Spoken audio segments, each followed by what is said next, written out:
look out into the night sky. Past the glow of our cities, past the familiar constellations, into the deep field. The light you are seeing is an echo, a postcard from a time before our species learned to walk upright. The James Webb Space Telescope has shown us what we always suspected. The universe is incomprehensibly vast. Not just empty space, but a canvas teeming with potential. There are perhaps 2 trillion galaxies in the observable universe. In our home galaxy, the Milky Way, there are at least 100 billion stars. Current data from NASA's Kepler mission suggests there are more planets than stars. Billions of these worlds are rocky, like our own. Billions orbit within the Goldilocks zone, that temperate, gentle region where liquid water, the cradle of life, could pool on a planet's surface. Billions of chances, billions of rocky worlds orbiting stable suns, bathed in liquid water for billions of years. In this cosmic ocean of possibility, life should not be a miracle. It should be a statistic. If even a minuscule fraction, 0.001% of these planets developed life, and just a tiny fraction of that life developed intelligence and technology, there should still be thousands, perhaps millions of technological civilizations in our galaxy alone. Civilizations that are not just our contemporaries, but our elders. Civilizations that are thousands, millions, or even a billion years more advanced than we are. Montage of human technological progress, sped up from the first fire, to the pyramids, to the steam engine, to the smartphone, to the rocket. Think of what humanity has achieved in just 10,000 years of organized civilization. What could a species with a million-year head start accomplish? They would have mastered interstellar travel. They would have harnessed the energy of their star. Their signals, their structures, their spacecraft should be everywhere. The night sky should be ablaze with their presence. And yet, we see nothing. We hear only silence. In the summer of 1950, at the Los Alamos National Laboratory, the physicist Enrico Fermi was having lunch with his colleagues. They were discussing the high probability of extraterrestrial life. After a long calculation and a moment of thought, Fermi asked a question so simple, so profound, that it echoes through astronomy to this day. Where is everybody? This is not just a passing question. It is the most terrifying puzzle in all of science. It is a gaping contradiction between what we expect to see and what we actually see. This is the Fermi Paradox, and every potential answer is more unsettling than the last. To understand the silence, we must first understand the probability of noise. Imagine you are standing on a beach that stretches for thousands of miles. This beach represents our Milky Way galaxy. We want to find a very specific, magical grain of sand. In 1961, the astronomer Frank Drake gave us a recipe, a list of ingredients, to figure out our chances of finding one. First, you need the beach itself. How many grains of sand are there? These are the stars. We know this number. At least 100 billion stars in our galaxy alone. 100 billion grain beach.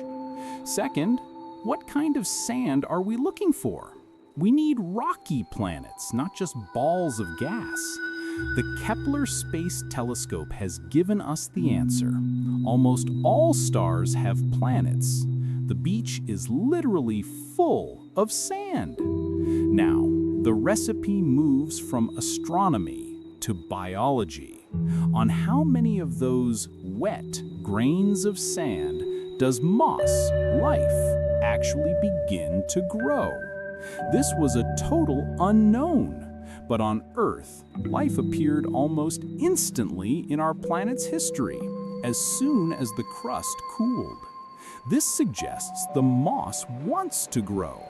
Where the conditions are right, life is not a miracle, but a chemical inevitability. Even if we are incredibly pessimistic and say only 1% of these planets grow moss, that still leaves millions of worlds teeming with simple life. Next ingredient, on how many of those mossy worlds does a complex flower bloom? Intelligence. This is a massive hurdle. On Earth, billions of species have existed, billions of forms of moss, but only one, humanity, has bloomed into a flower with mathematics, abstract thought, and consciousness. Perhaps this is the great filter.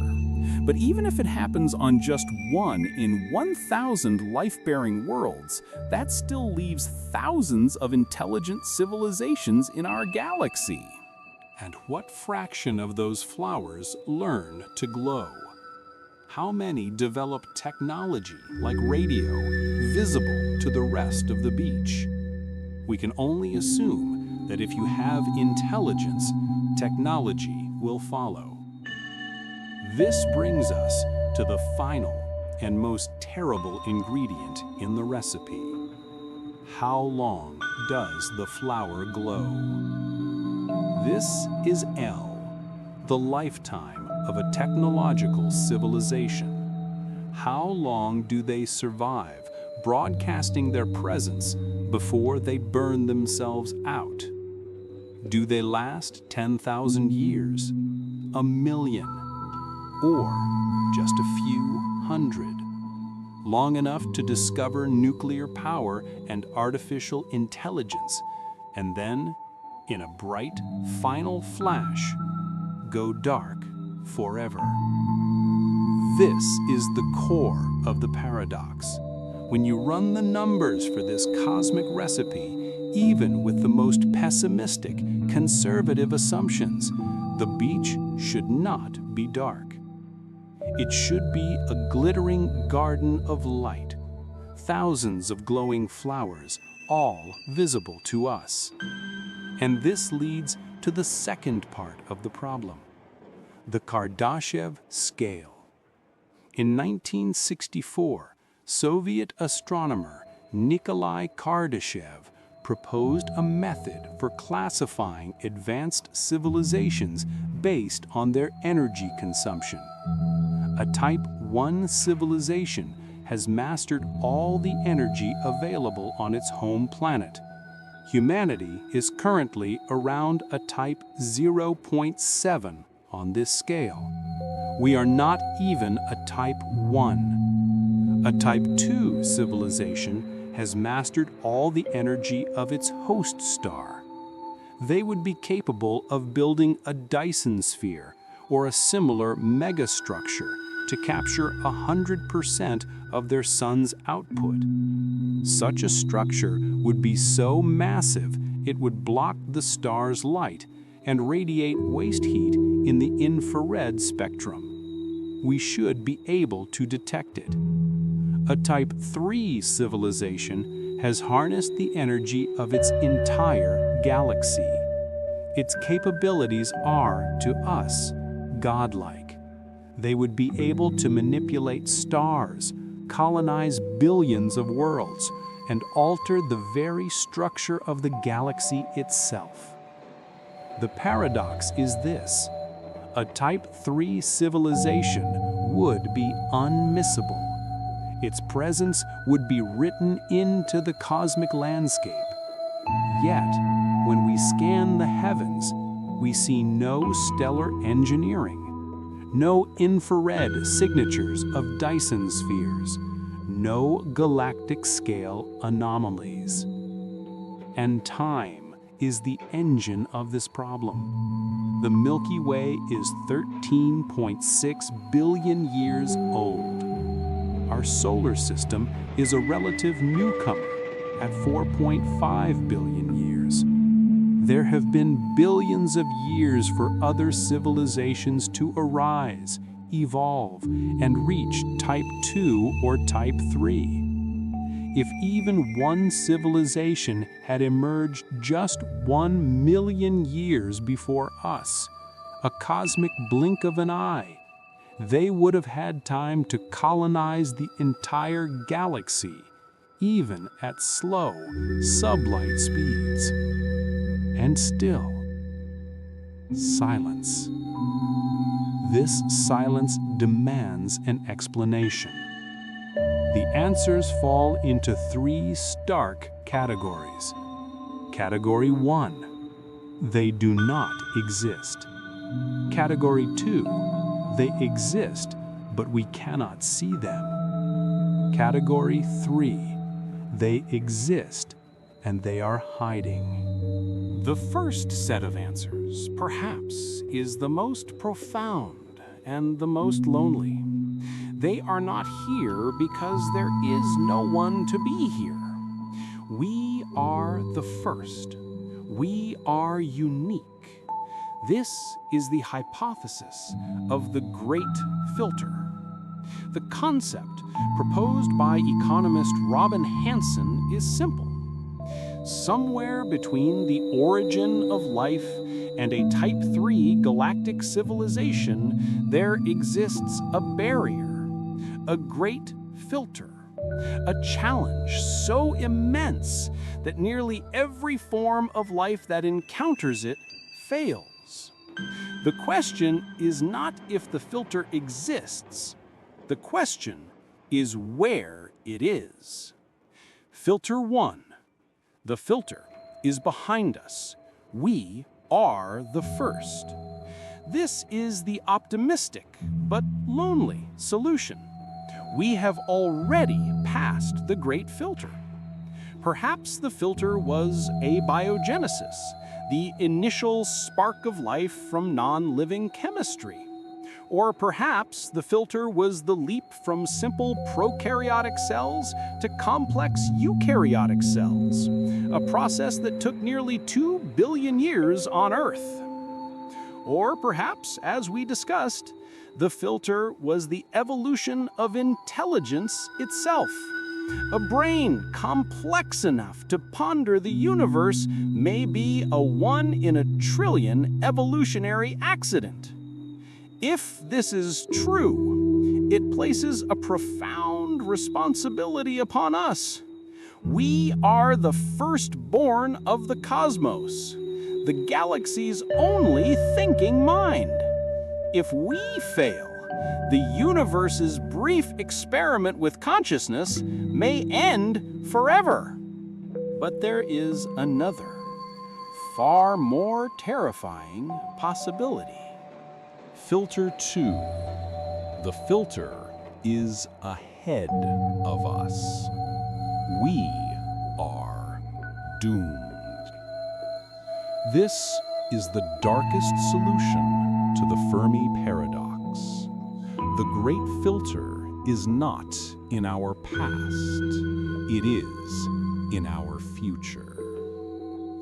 This solution argues that life is common. Intelligence is common. Technology is common. But there is a challenge that every technological civilization encounters, and none of them survive. Look at our own species. We developed the technology to destroy ourselves, nuclear weapons, only a decade after we developed the technology to send radio signals. We are now grappling with artificial intelligence that could escape our control, climate change that could render our planet uninhabitable, and bioweapons that could wipe us out in months. Perhaps This is the destiny of all intelligence. Perhaps every civilization that reaches our stage of development discovers the tools of its own annihilation and uses them. If this is true, the silence we hear from the stars is not an absence of life. It is a graveyard. It is the sound of a million civilizations that reached this exact moment and failed to pass. The silence is a warning. But what if they are not dead? What if they are simply quiet? This brings us to the second category of solutions. They exist, but for various reasons, we cannot perceive them. Perhaps they are too alien. What if a Type 3 civilization has uploaded its consciousness to a digital realm? They might exist in the quantum foam or within the event horizon of a black hole. Their reality would be so far removed from our physical, biological existence that we would be to them as insignificant as an ant on a sidewalk. Perhaps their communication is too advanced. We are searching for radio waves, a primitive, slow, and noisy technology. It's the equivalent of shouting into the wind. They may be communicating via entangled particles, neutrino beams, or gravitational waves. We are listening for drums in a jungle, while they are using a fiber optic network we cannot even see. Or perhaps they see us, but choose not to be seen. This is the zoo hypothesis. The idea is that advanced civilizations know we are here, but they adhere to a strict galaxy-wide policy of non-interference. We are a protected nature reserve, a zoo. They are observing us for scientific study, or perhaps for entertainment, but they will not make contact until we reach a certain level of technological or ethical maturity. This solution is condescending. It renders us insignificant, but it is not the most terrifying answer in this category. No, the most terrifying answer comes from the third category. They exist, they are hiding, and they are hiding for a very good reason. This is the dark forest hypothesis. It was popularized by the Chinese author Cixin Liu in his science fiction masterpiece, The Dark Forest. But its roots lie deep in game theory and cold, hard logic. This hypothesis reframes the Fermi Paradox. The question is not where is everybody? The question is, why is everyone so quiet? And the answer is, because the universe is a dark forest. Imagine this forest. It is filled with hunters. Every hunter is armed, creeping silently through the trees. Like you, they want to survive. They are paranoid. They cannot see well in the dark. A hunter cannot know the intention of another hunter they might encounter. Are they friendly? Are they hostile? Or are they just as scared? It doesn't matter. If you see another light or hear another sound, you have two choices. Choice one, you call out, "Hello, I'm here. I'm friendly." But you do not know their language. You do not know their morals. The hunter you reveal yourself to might be peaceful, but if they are not, you have just signed your own death warrant. They will eliminate you because you are now a potential threat to them. Choice two, you remain silent. You freeze, and if you have the power, you eliminate the light you just saw. Because that light is a threat. That light has revealed its position. It is safer to shoot first and never ask questions. Survival in the dark forest demands two axioms. First, survival is the primary need of every civilization. Second, a civilization will continuously grow and expand, but the total matter in the universe remains constant. Now apply this to the galaxy. Any civilization, no matter how benevolent it seems, is a potential threat. You can never be 100% certain of another civilization's intentions. Even if they are peaceful now, can you be sure they will be in 1,000 years or 1,000,000? Can you be sure you will be? Furthermore, there is the problem of chains of suspicion. I cannot trust you, but I also know that you cannot fully trust me. I know that I cannot trust you, and so on. The paranoia is infinite and mutual. And finally, there is the technological explosion. Any civilization could have a breakthrough in physics at any moment, making them exponentially more powerful in a short time. The civilization you detect today might be primitive, but in 500 years, they could have weapons that can destroy your star system from light years away. The only logical survival strategy, therefore, is silence. You never, ever reveal your location. And if you are foolish enough to reveal yourself, a hunter in the forest who has been listening quietly for millennia will detect your signal. They will calculate your position, and they will send a bullet traveling at near the speed of light. It could be a simple, massive object. You will never see it coming. By the time it arrives, perhaps centuries later, it will strike your planet with the force of thousands of supernovas, extinguishing your civilization instantly. This, the dark forest theory states, is the state of the galaxy. It is a terrifying, silent equilibrium.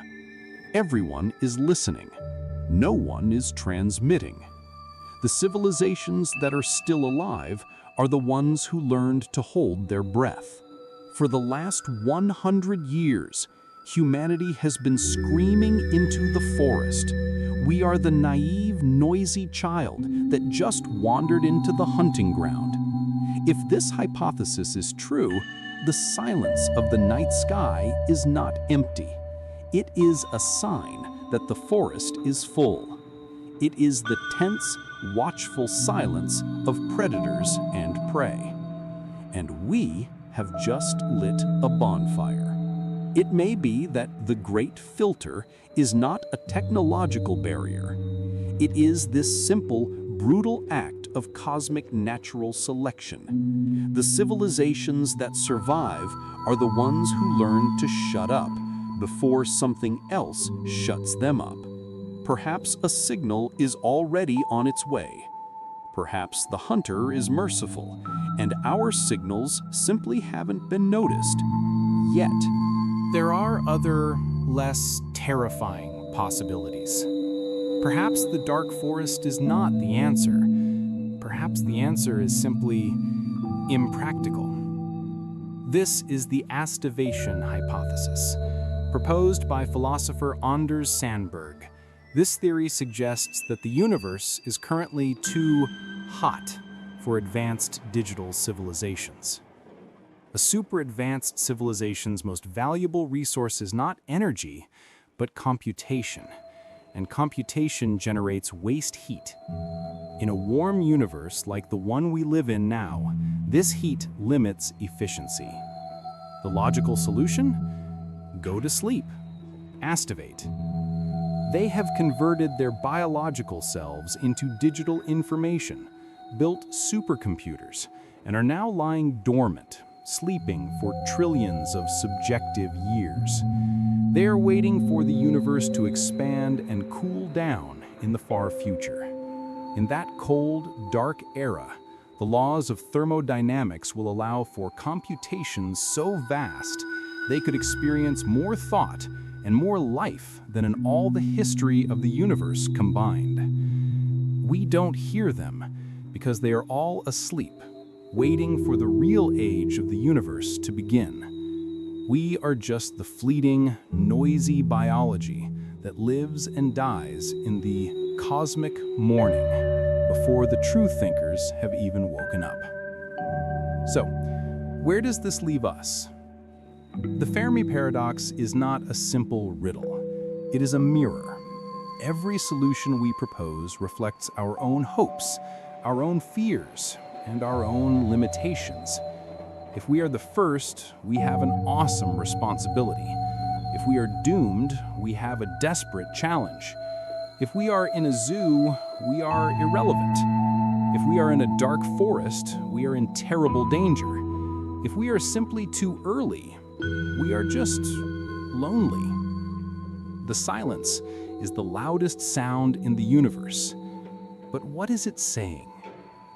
Is it the silence of a graveyard warning us of the filter ahead? Is it the silence of a zoo, a one-way mirror where we are studied?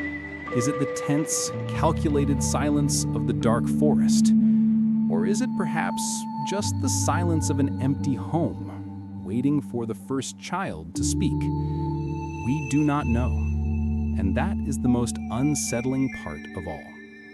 We are forced to make our next move as a civilization, as a species, while staring into an abyss of uncertainty. We continue to send our signals. We continue to listen, hoping for a reply, all the while not knowing if we are searching for a companion or inviting a hunter. The only thing we know for certain is that the question Enrico Fermi asked in 1950 is more important today than ever. Where is everybody?